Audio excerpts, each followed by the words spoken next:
எடுத்த ஆன்மா இந்த பணிவென்ற அந்த இதை பிடிக்குதோ, அந்த ஆன்மாவை அசைக்க முடியாது.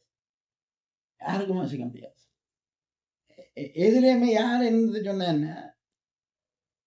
ஒன்றும் அவர்கள் கேட்டும் கேளாத மாரி போய்விடுவார்.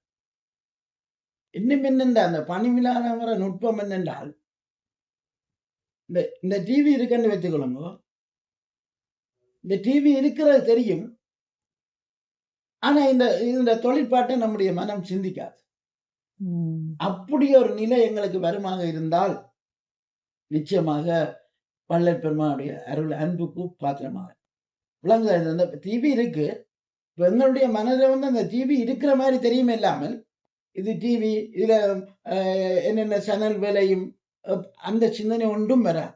அதாவது எந்த பொருளை பார்த்தாலும் எங்களுடைய உடம்பில ஆக்டிவ் ஆகக்கூடாது. அதான் பற்றற்ற நிலை. அந்த நிலை வந்துட்டது என்றால் யாரும் அசைக்க முடியாது.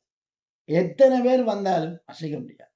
அதுல இருக்க அனுபவம், ஆனந்தம் இதுல கிடையாது. ஆனால் அந்த இடத்துக்கு வாரதுதான் இந்த உலகத்திலே மனிதர்களுக்கு மிகவும் கடினமே.